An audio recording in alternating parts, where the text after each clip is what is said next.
Hola, buenos días, bienvenidos a una nueva línea que voy a abrir, una nueva pestaña en la que voy a ir empezando a contar. No voy a leer más libros, entiendo, a menos que alguno me llame poderosamente la atención, y esta nueva pestaña se va a llamar y si aún hay más tiempo, o sea, si tienes más tiempo o aún más tiempo, o algo así, ¿no?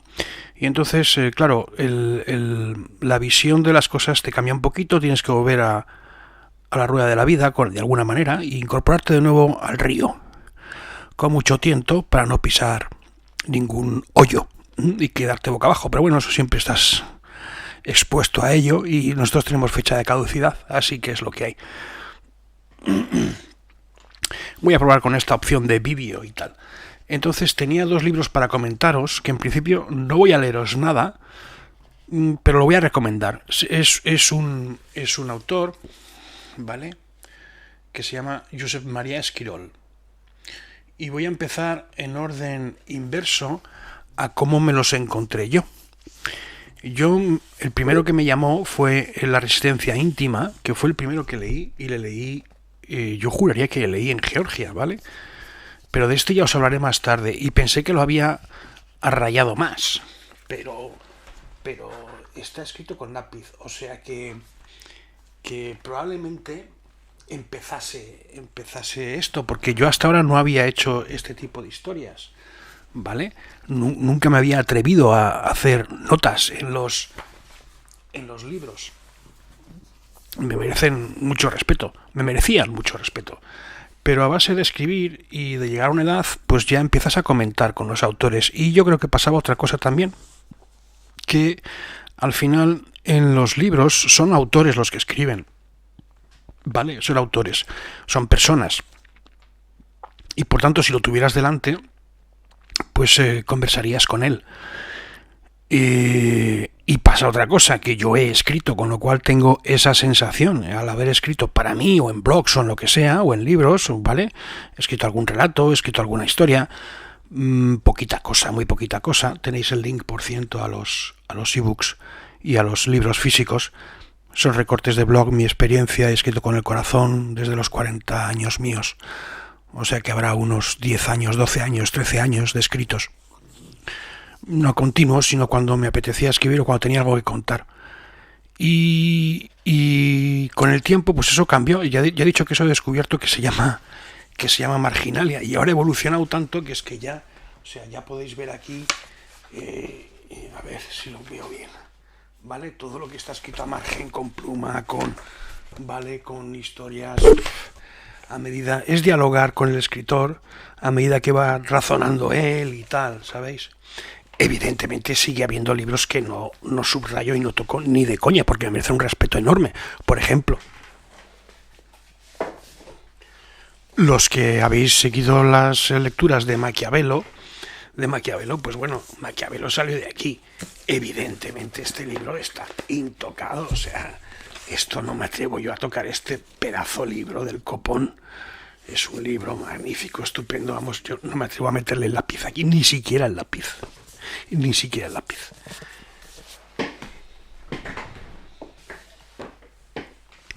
Pero es un poco dialogar, y puede que esté pasando otra cosa que he leído por ahí, que es que a medida que nos acercamos a esta historia, a nuestra etapa vital, pues se te va acerando como no dispones de tiempo, de todo el tiempo que te gustaría, pues te vas haciendo mucho más acerado y mucho más concreto en lo que buscas y en los comentarios. Digamos que ya no quieres perder el tiempo. Entonces, cuando oyes razonamientos que no están muy allá, o que no son ideas poderosas, o qué tal, pues no lo consideras, o lo criticas, o lo que sea. Tú tienes tu experiencia de vida y te tienes que enfrentar a un proceso. Si no te vale, no te vale, y punto, ¿no? Y eso es lo que quería comentar. No los he preparado más, así que voy a ir repasando. Los dos libros me llamaron, ¿vale? El primero no recuerdo yo muy bien por qué. Yo estaba comentando desde el 17, de enero del 17, y toda mi historia empezó en enero del 18, prácticamente, hombre, que ya os he contado que estaba en el extranjero y que yo estaba pasando una etapa bastante mala de salud, con muy bajo tono vital y muchos dolores. Pero todo mi tema estalló en junio del 2018, ¿vale? Y yo para entonces ya había leído ese libro, La resistencia íntima, que guardo un gratísimo recuerdo de él y que veremos mañana, probablemente mañana o pasado mañana. Os lo presentaré. Este otro me llamó la atención cuando estaba comprando otro libro y prácticamente me asaltó. O sea, estaba allí puesto encima y dije, hombre, señor Esquirol, otra vez, La penúltima bondad, ensayo sobre la vida humana. Y dije, anda. Y leí la contraportada y me lancé a él. Vale, como es el último, pues voy a iros leyéndolo. La verdad es que no sé si empezar por este o por el otro. Voy a empezar por La resistencia íntima, ¿vale? Y vamos a dejar el otro para luego. Vale, y estarán ordenados al revés, pero bueno, es lo que hay en la página, en el blog. Vamos a empezar por La resistencia íntima y vamos a ir leyendo a medida que avance. Si la vista me da suficiente. Vale, entonces dice, quien va al desierto no es un desertor. Así es como empieza La resistencia íntima, y esta frase me pareció demoledora, ¿eh? Quien va al desierto no es un desertor. Quien va al desierto es sobre todo un resistente, no necesita coraje para expandirse, sino para recogerse, y así poder resistir la dureza de las condiciones exteriores. El resistente no anhela el dominio, ni la colonización, ni el poder. Quiere ante todo no perderse a sí mismo, pero de una manera muy especial servir a los demás. Existir es, en parte, resistir, una manera de ser. Y esto es la primera página, o sea, vamos a ir viendo más citas de estas que a mí me llamaron mucho la atención. Es una recomendación para que leáis si tenéis tiempo, porque es muy mental. ¿Quién es Esquirol? Esquirol es un filósofo de Barcelona que da clases, si no recuerdo mal, en Zaragoza. Es profesor de filosofía en la Universidad de Barcelona, donde dirige el grupo de investigación Aporía. Es autor de numerosos estudios sobre filosofía contemporánea e imparte seminarios sobre esta materia en la universidad de varios países. Ha publicado varios. Este libro en concreto ha recibido el premio Cintar de Barcelona de ensayo 2015. Es de la editorial Acantilado, como veis, ¿vale? Es una buena editorial, a mí me suele fallar pocas veces. Alguna vez me ha fallado, pero pocas veces. ¿Vale? Vamos a leer otro. Dice, la tierra siempre, aunque antes más que ahora, se ha resistido a ser labrada, la suciedad a ser limpiada, o la cima a ser conquistada. Justamente de ahí procede el sentido de la expresión bíblica, con el sudor de tu frente. El mundo no nos lo pone fácil y en general todo cuesta. Nuestras intenciones y nuestros proyectos chocan a menudo con la resistencia que implica la realidad. La dureza de la realidad, se suele decir, lo que ya es un pleonasmo. Sin embargo, también podemos usar la palabra resistencia para referirnos no tanto a las dificultades que el mundo pone a nuestras pretensiones, como a la fortaleza que podemos tener y levantar ante los procesos de desintegración y de corrosión que provienen del entorno e incluso de nosotros mismos. Es entonces cuando la resistencia manifiesta un hondo movimiento de lo humano. La constante digregación del ser es otra frase que tengo subrayada. Mientras que la idea de proyecto incorpora un sentido de construcción, de libertad y hasta de aventura, a primera vista la de resistencia tiene connotaciones de pasividad, de inmovilismo e incluso de miseria. Sin embargo, habla de la afirmación del sujeto y la idea de responsabilidad. Me gustó, o sea, la introducción del primer libro es de este libro, que es anterior al otro. A mí me gustó mucho. El resistente es capaz de renunciar a comodidades y a posesiones, incluso in extremis es capaz de sacrificarse. Quien es capaz de renunciar de esta manera es porque sabe y experimenta que el vivir bien no lo es todo. Cree en algo y por ello mismo no es nihilista. Esta es una de sus batallas, el nihilismo. El nihilismo como corriente, ¿vale? Y como nosotros nos enfrentamos a ello, pues es lo que hay. Su renuncia no busca la gloria, ni siquiera el reconocimiento de los demás. Su postura no se exhibe como una bandera, no se convierte en nada brillante, ni se usa para ningún tipo de ostentación. Como veis, es una aproximación muy mental a este proceso. Yo creo que es muy reafirmativo. Estamos faltos de resistencia al presente, decía Deleuze, y tenía razón, pero proponemos hablar de resistencia a la actualidad, a esta actualidad que se impone y se nos impone y que lo concentra todo, las disgregaciones del momento y la fatalidad del futuro. El resistente intenta no ceder a la actualidad. Como la partida se juega aquí y ahora, no cabe ningún aplazamiento. Habla de la imaginación y el sueño como acciones y de la alucinación como parálisis. El resistente sabe que pase lo que pase, su acción no es absurda ni estéril. Confía en su fecundidad a pesar de que ignora cuánto y cómo germinará. Que es una de las preguntas que yo entiendo que nos asaltan a casi todos cuando llegamos a esta historia, ¿no? La resistencia íntima se parece a la eléctrica en que, paradójicamente, al resistir el paso de la corriente, da luz y calor a los que están cerca. Los frentes de la resistencia llevan también de un nivel a otro, a veces sin solución de continuidad.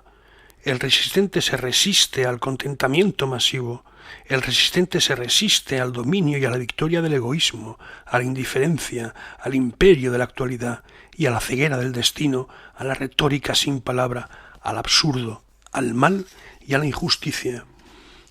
Y así acaba el capítulo primero. El segundo es cartografía de la nada y experiencia nihilista. Y aquí tengo subrayado que... A ver, ¿qué más tengo subrayado? El proceso nihilista consistiría en ir perdiendo el hilo, el enlace, la relación. Para resistirse al nihilismo habrá que defender la diferencia. Hacia la experiencia, el nihilismo, antes que una tesis teórica, es una experiencia. Son citas subrayadas, sin más, ¿eh?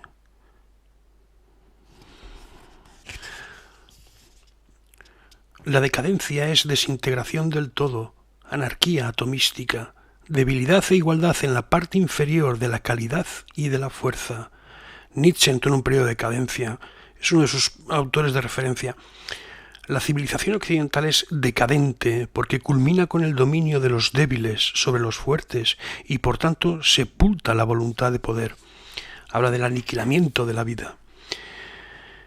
La devaluación de los mismos valores superiores, el nihilismo negativo y el nihilismo reactivo. No hay meta en el porvenir, no hay un sentido que alcanzar al final de la historia. El nihilismo consiste en la sensación de que nada tiene valor, en darse cuenta de que no podemos interpretar el sentido de nuestra existencia recurriendo a los conceptos de fin, unidad o verdad. Al diagnóstico sigue una propuesta, la transvaloración de todos los valores para la eliminación de la vida. El superhombre, está citando a Nietzsche claramente, el superhombre es una figura de la exaltación de la vida y de la voluntad de poder. Sino en crear y en crear algo que no va a ser duradero. Y hay que sobreponerse a esto. Todo desaparecerá. Lo dice un poco más adelante, yo creo. Todo desaparecerá. O como dicen los místicos, tú morirás. Tú morirás, ¿vale? La muerte es un proceso para los que nos vamos y para los que se quedan, pero el punto de vista es completamente distinto. Y en los dos casos es parecido. Todo desaparecerá. Todo, aquí y allí. Esperamos y creemos que allí será distinto, pero nadie lo sabe. Nadie lo sabe. Vamos a leer a Nietzsche. Y aquí uno de los textos más conocidos al respecto. Considerar la naturaleza como prueba de la bondad y la providencia divinas, interpretar la historia en honor de la razón divina como constante prueba de la existencia de un orden moral del universo y de una finalidad moral, interpretar nuestro propio destino como lo han hecho durante tanto tiempo los hombres piadosos, viendo en todo la mano de Dios que nos dispensa cada cosa y las dispone todas con la mira puesta en la salvación del alma, son maneras de pensar que hoy han pasado ya, que tienen en contra la voz de nuestra conciencia. Nietzsche, la Gaia Ciencia. Más. Vamos a ir avanzando un poquito rápido. Dice, la filosofía de la proximidad es también una respuesta al nihilismo, pero bastante diferente a la nietzscheana. Pretende resistir al nihilismo acercándose a la finitud. En lugar del eterno retorno, es el retorno a casa. Nietzsche podría decir que esto es una vulgar réplica del peor cristianismo, pero este es precisamente el embate que hay que resistir. En vez de la voluntad de poder, la resistencia; en vez del superhombre, la proximidad; en vez de la afirmación, la problematicidad; en vez del futuro, la memoria. Reivindica el silencio, la interioridad, el trabajo mental. Es un libro muy muy interesante. Yo guardo un muy grato recuerdo de él y no quería volver a leerle, pero bueno, os lo he traído porque me parece un hombre interesante que escribe muy bien, además, muy mental, ¿eh? Es muy mental este libro. El trabajo nos libra de 3 grandes calamidades: el tedio, el vicio y la necesidad. Cándido, o sea, voltea, para poder soportar la vida lo mejor es trabajar. Para poder soportar la vida lo mejor es trabajar, sin pensar. Eso dice Cándido, ¿no? Y es menester cultivar nuestra huerta. Eso es lo que hacemos. Intentamos, somos conscientes de dónde vamos, en mi opinión, y intentas mantener, no perder de vista el norte. Evidentemente cada uno reaccionaremos como reaccionemos, ¿eh? Para esto hay que tener tiempo. No se trata de ser un místico, en mi opinión. Volver a casa. El centro requiere más delimitación, más definición y sobre todo más calidez. Necesitamos una casita dentro de la casa más grande para poder experimentar el recogimiento y la vida sin problemas. A esto yo lo llamaban siempre el castillo de invierno. Es curioso. No tanto el confort ni el lujo, en cuanto el recogimiento y la acogida. O sea, el sentirse cómodo. Hemos pasado de la resistencia como subsistencia a la resistencia como recogimiento y amparo ante las disoluciones. Más. Evidentemente se podría subrayar la de Dios, ¿eh? Yo probablemente si volviese a leer este libro, pues subrayaría y comentaría muchísimas más cosas. Ten en cuenta que estaba empezando a plantearme historias y no había entrado en este pasillo final. La casa del alma. Elogio de la cotidianidad, lo sencilla que es la vida. Evitemos buscar siempre lo extraordinario. Admirémonos de lo simple y llano y aprendamos a apreciarlo. Conciencia. O lo que los americanos llaman tontamente, porque no lo saben, es el mindfulness, ¿no? Conciencia, la sencillez. Conciencia, la sencillez, todo es eso, ya está. Disfrutar de cada momento es eso, no complicarse. Por eso me gustó mucho este texto. Aproximarnos, y no en el sentido de la posesión, de la cotidianidad, apropiarnos de ella y de la sencillez de la vida, de alguna manera nos salva.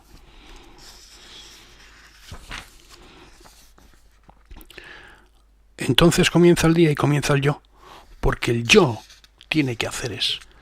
La característica de la cotidianidad es más bien la repetición y la rutina, pero no exactamente la repetición de lo idéntico, al final siniestro e insoportable, sino la repetición de lo similar. Más, el impulso romántico. En la sociedad de la apariencia, la gente suspira por el éxito mediático o por la vanagloria del pequeño y no tan pequeño poder jerárquico, mientras la vida corriente sigue siendo menospreciada. Cuando ya no tenemos futuro, a nosotros eso nos importa bastante poco.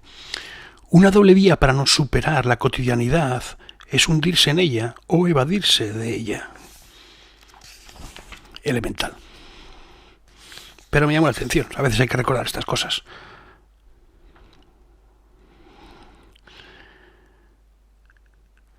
Bueno, aquí hago una cita y pongo...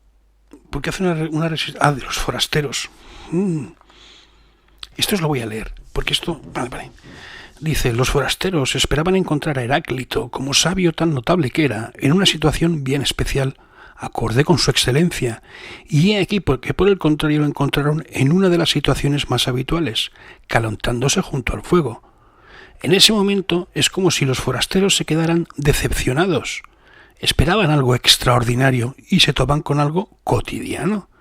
Iban a ver a Heráclito como quien hoy va de turista a un país exótico, con avidez de novedad, de cosas sorprendentes y dignas de ser contadas más tarde, y descubren una escena de lo más normal. No se dan cuenta de que la sabiduría de Heráclito nada tiene que ver con situaciones ni con poses raras. No son capaces de advertir lo que oportunamente les indica Heráclito, que en esa proximidad cotidiana anida también lo más admirable, que también ahí se traduce lo divino. La diferencia entre Heráclito y los forasteros consiste en que mientras que el primero es capaz de captar el calado de la cotidianidad, porque ha asumido expresamente la propia finitud, los segundos, los forasteros, no. Buscan fuera y lejos lo que por el momento son incapaces de ver. Y no es que los sabios como Heráclitos no viajasen, podían hacerlo evidentemente, pero entendiendo y viviendo el viaje de otra manera. Y como veis, lo subrayé porque es una interesante visión. Nosotros nos cerramos un poco más, valoramos más lo de dentro ya que lo de fuera, porque viajar, ¿qué nos aporta ya? Pues muy poquito. ¿Has visto otra cosa? ¿Has visto...? No, es mi opinión. Es una aproximación muy mental que me gustó. Es muy filosófica, me gustó. Me ayudó a cerrarme y a valorar el día a día y los detalles y el dolor y valorar todo. A la pregunta ¿cuál es la mejor manera de vivir? Dice un poco más abajo, muchos de nosotros hemos podido conocer un tipo de cotidianidad que podría ser candidata a la mejor manera de vivir y que además nada tiene de elitista. Una cierta plenitud de la vida corriente está al alcance de mucha gente y va en dirección opuesta a la lógica de la propiedad del poder o de la fama. ¿Qué más? Venga, dice, la sencillez de la cotidianidad bebe de un saber muy especial, de un saber discreto vinculado al gesto realmente admirable y que rehúye la sistematización. Mirar bien lo que hacemos cuando hacemos algo nos acerca a la suprema forma de conocimiento que entraña el gesto, la conciencia, el mindfulness, el ser consciente, el vivir el presente, no el futuro, no el pasado. Es interesante, o sea, los puntos iban encajando, ellos solos, sin yo saberlo. ¿Qué más tenemos aquí? No puede ser banal y no se agota en la dimensión pragmática. También es existencialista. Sabe que cada día es el último y por eso valora el hoy y lo cercano. Si cada día es como el último, hay que cuidar lo que tenemos a mano, en una especie de carpe diem, nada precipitado ni egocéntrico. Es un error identificar la oportunidad con lo excepcional. Cuando así se hace, la frustración está asegurada. Hay que identificarla con el día a día.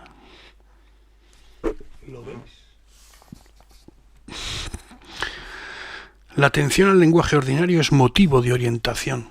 Lo que dices, lo que oyes, ves cómo el lenguaje no encaja. Los gestos, ves las incoherencias. Vemos muchas cosas. Es cierto que el sentido se acera, ¿vale? La virtud del sentido común consiste en que pidiendo muy poco a cambio ayuda a corregir las desviaciones del pensamiento abstracto. Perdona, era mi perrete que venía por mimos. ¿Qué le vamos a hacer? Y hay que dárselos, ¿no? Bueno, ya que viene a verme. Seguimos. El sentido común sabe que la principal de las verdades se da cada día. El sentido común sabe que la principal de las verdades se da cada día. Es decir, que la verdad no está ahí ni detrás como fondo, ni detrás como final. La verdad es la verdad de cada cosa, y de cada cosa a su tiempo, y del presente que se nos da y que se nos va. Como veis, se escribe muy bien, ¿eh? Tiene frases para tranquilamente pensar, trabajar la mente, focalizar la mente en el presente, que no se nos vuelva a ir, pero lo intentará, es ley de vida, lo intentará el río de la vida. ¿Qué más? Breve meditación médica. Y aquí, como no andaba yo con médicos todavía, pues no subrayé nada, ni a lápiz, ni así. La peor desgracia es habituarse a la desgracia. No ser víctimas. El victimismo es una idea, ya lo vimos en Quien muere, yo creo, os lo he colgado por ahí. Y en Joe Dispenza también lo dice. Son ideas peligrosas, porque la mente se ha acostumbrado a eso. Y quiere que seamos víctimas, quiere que suframos. Si nos hacemos las víctimas, nos van a cuidar. Y la víctima es lo que quiere. Pero ya no nos deja alegría. A ver qué puse aquí. El equilibrio. Buscamos equilibrio. Pero eso es una nota mía al margen. Como ingeniero, pues también busco equilibrio. Meditación de la proximidad es a la vez maestría, pero que esto está muy cosido con Eckhart Tolle y con otro tipo de gente. ¿Veis que todo el mundo más o menos que ha pensado en estas cosas dice más o menos lo mismo, ¿eh? Siempre, siempre. Cuidarse sin convertirse en narciso, la cura de sí. La resistencia íntima se expresa negativamente como un no ceder ante las fuerzas y las amenazas disgregadores. No ceder, no permitir que se pierda algo, no dejar que se nos arrebate lo guardado cuidadosamente, incluso yendo a veces hasta el extremo del no ceder, hasta el punto en que parece que no queda ninguna esperanza. Una lección puede extraerse de esta experiencia. ¿Cómo se explica que el ser humano sea capaz de esa fortaleza? Cuando lo más fácil y por ello lo más usual es acomodarse a las circunstancias si son gratas o rendirse al fatalismo si lo que sucede resulta doloroso. ¿Cómo es posible una tenacidad que mantiene el tipo? A este mantener el tipo la tradición socrática lo llama cuidado del alma o cuidado de sí. La retórica de la superación, la finitud y la muerte no se superan, se afrontan. La voy a volver a leer. La finitud y la muerte no se superan, se afrontan. Pero si hemos llegado hasta aquí y estáis oyendo esto, es porque vosotros también la hemos afrontado, asumido, y ahí está. Hemos sido capaces de unir, en mi opinión, los dos polos, ¿vale? La vida, la muerte, la vida, es todo parte de lo mismo.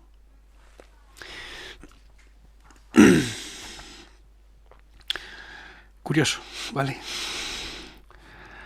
La experiencia del sí mismo no se aviene ni con la impersonalidad ni con el egoísmo, y es a la vez soledad e inquietud por el otro, experiencia de la intemperie propia y solicitud por la vulnerabilidad del prójimo.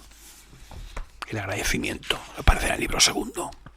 Más, Narciso no hace experiencia de su propia miseria, de su nada, razón por la cual se queda encerrado y asfixiado por su propia imagen.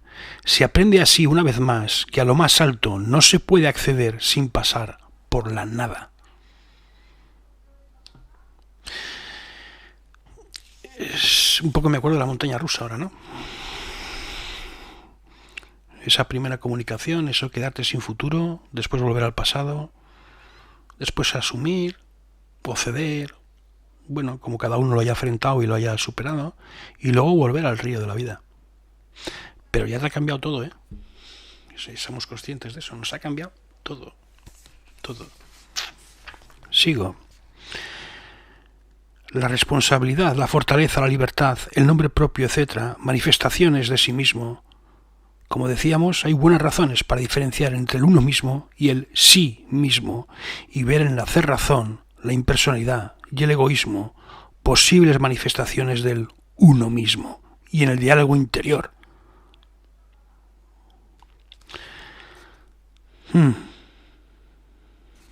Interesante.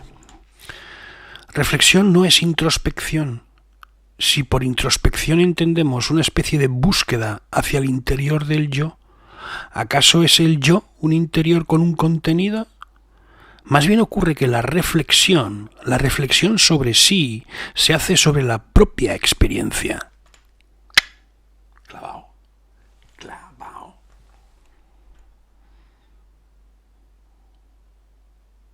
Por eso se acera el conocimiento.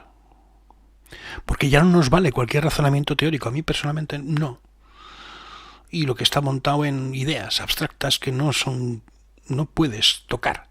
Y si no las puedes tocar son ideas, y las admites como ideas, entelequias, cuentitos, narraciones, que necesitas, sí, necesitamos, pero no nos valen del todo, no.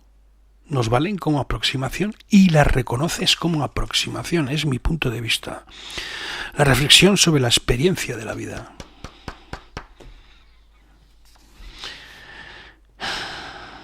Vemos que la vida del sí mismo que somos no es un círculo, sino una recta que lleva de lo desconocido a lo desconocido.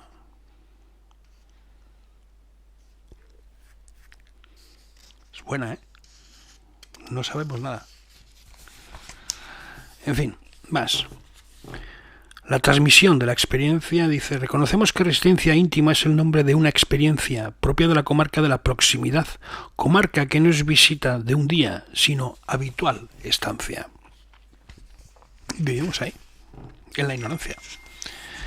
El pensar sitúa en un camino de transformación personal, no solo al final, sino ya a medio camino. No se es quien se era. Pensar es reflexionar, volverse hacia el sí mismo y hacia la originalidad de la vida, que resulta ser al mismo tiempo una transformación, una conversación. Curioso. Yo este libro lo recomiendo muchísimo, este es fantástico. Va a poner una cita de Foucault. No pienso siempre exactamente lo mismo porque mis libros son para mí experiencias, en un sentido que quisiera que fuese lo más completo posible. Una experiencia es algo de lo que se sale transformado.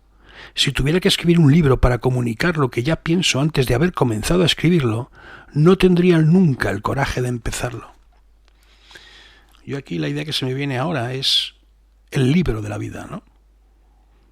Hay que tener esos arrestos de cambiar de paradigma de vez en cuando porque se te cae todo el andamio. Esto lo escribió Foucault en Dichos y Escritos, Dieu écrit, en París Gallimard. Bueno, ¿qué más tiene? El intento de comprensión cuando se aleja del diletantismo y de la exhibición es lo que los antiguos llamaban ascesis, un ejercicio sobre sí mismo del que se sale transformado. No se trata tanto de pensar de otro modo como simplemente de pensar. Pero esto no es fácil ni habitual, no solo porque el contexto invita a no hacerlo, sino porque a menudo casi se ignora esta experiencia. Esta es más insólita de lo que se suele pensar. Exige recogimiento y diálogo interior.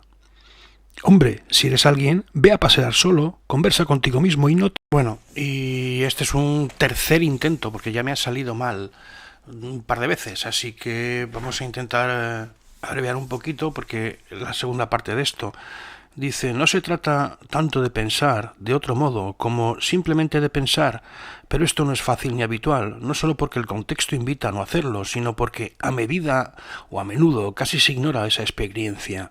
Esta es más insólita de lo que se suele pensar. Exige recogimiento y diálogo interior. Esto es lo que hemos comentado antes de Epicteto, ¿vale? El diálogo interior no es ya diálogo con el otro, y no es prefacio del diálogo con nosotros como prójimo. En el diálogo el otro no es mi complemento, ni mucho menos excusa. No es lo que se necesita para la discusión dialéctica, ni la pieza que hay que integrar. La forma propia del cuidado del otro es la acogida. Los seres humanos estamos aquí para acogernos. Esto lo repetirá mucho en su segundo libro. Esto lo hemos oído un poquito en lo que voy a citar ahora, me recuerda mucho al profesor, ¿no? No es necesario que los acompañantes sean personas letradas, pero sí que sean personas con experiencia. No los conoces, se los conoce no tanto por un habla afectada y paternalista, sino por su bondad, respeto y humildad. Un simplemente estar muchas veces es mucho más. Es una conversación sin palabras, por decirlo de una manera, es una presencia que él la comenta mucho en el segundo libro. Yo os recomiendo, el objetivo es recomendaros este libro que es de pensar, es filosófico, pero bueno, para la segunda parte, para este tercero, cuarto, quinto ciclo, ya no sé cuál es, de volver al río de la vida, pues es necesaria a mi modo de ver. La conocida imagen de la paloma utilizada por Kant en la introducción de la crítica a la razón pura resulta siempre oportuna para explicar esta idea, en el sentido de que la paloma necesita el aire tanto para volar como para frenarse, para las dos cosas a la vez, y puede llegar a pensar que volaría mejor si no hubiese aire, pero no es verdad. No es verdad. De ahí el concepto este de finitud y de mortalidad. Necesitas ese concepto porque si no la vida pierde el sentido. La resistencia al límite es también condición de posibilidad. Hay que hacer. Es nuestra reacción frente a lo que se nos avecina al final, ¿no? El hombre orgulloso está tan fascinado por su propio ego que se prefiere a todo y a todos. La fortaleza. La fortaleza en el sentido personal, no en el sentido militar. Cada uno de nosotros puede apoyarse en la persona fuerte, la que aporta confianza y seguridad. La fortaleza es también confianza en sí mismo. La fortaleza de espíritu no aguarda victorias que puedan cantarse. Es discreta. Quien la posee no presume de ella. Es lo que yo llamo la característica del gran campeón, que es muy distinta del ego del gran campeón. Los grandes campeones suelen ser humildes, muy humildes. La conciencia de la debilidad da más fortaleza todavía. No se expresa ni en el heroísmo ni en la audacia, sino en la firmeza, la fidelidad y la perseverancia. Es señal de una vida espiritual profunda y de un alma grande. Tengo más cosas subrayadas, pero no las voy a leer. Ya os digo que estoy un poco cansado porque es la tercera vez que intento grabaros esto y bueno. Habla de la esperanza frente a la pesadez, y tanto a Kierkegaard. La derrota definitiva... dice, ya hemos dicho que la resistencia no abandona, que es perseverancia, pero sabe, eso sí, que a veces, tal como dice la letra del tango, hay que dejar paso. Finalmente, uno no puede resistirse al sueño, hay que dormir, y la vigilia, que es resistencia, no por eso pierde la partida. Y yo aquí comparé la muerte y la vida, ¿vale? Al final, hay que dormir. No nos queda más remedio. Y la resistencia no es resignación. Esto es la idea que viene un poquito en no sé quién es, en Eckhart Tolle, yo creo, y también en Quien vive, no en la liberación del alma, sí, también probablemente en la liberación del alma, que hay que distinguir entre resignarse, a mi modo de ver, ¿vale? Y aceptar. Y él aquí habla de resistir. Son tres conceptos. Bueno, cada uno hará lo que estime oportuno y lo que pueda, no quita una cosa con la otra, ¿no? Afrontar la muerte, ¿cómo la afrontas? ¿Te resignas a ella? ¿Cedes a ella? ¿Te resistes a ella? ¿La aceptas? ¿Es parte de? Yo he optado por el es parte de. Me parece lo más coherente y lógico, ¿vale?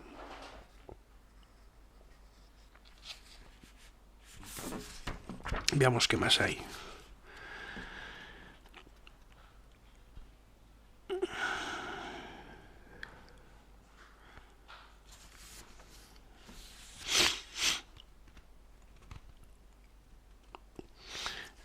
Bien, esta es una idea que aparecerá en su segundo libro también. Es vivir no es vivir, sino darse cuenta. En el siguiente libro que os recomendaré, él dice que vivir es sentir que se está viviendo. Ser consciente. Huir del dogmatismo. La amenaza de los enterados, de los que llenan. La ignorancia sabia consiste en darse cuenta de que no sabemos nada de lo más importante. Y cita Pascal, y cita Montaigne. ¿Qué más tengo por aquí? Meterse con el interesante, meterse con en el imperio de la actualidad, ¿no? Todo ser se mueve en la dirección. Y no voy a seguir leyendo más porque ya llevo 4 intentos, no sé por qué se me queda cortado. El objetivo era recomendaros el libro, ¿vale? José María Esquirol, La experiencia íntima, un libro que yo creo que hay que leer y con calma, subrayar, estudiar. Es un libro para la mente, para buscar el equilibrio de nuevo. Y es un libro que vale 14 eurillos en versión papel y que es muy majo, muy majo. Escribe muy bien este hombre, hace pensar mucho, buscando esa resistencia íntima, ¿no? Ese recogimiento y ese compartir con los demás. Yo os lo recomiendo, si tenéis tiempo, ¿vale? A por él. Y ya está, eso era todo. El objetivo es recomendaros este libro, así que yo creo que ha sido suficiente. No voy a seguir insistiendo en grabar. Venga, un saludo y hasta luego.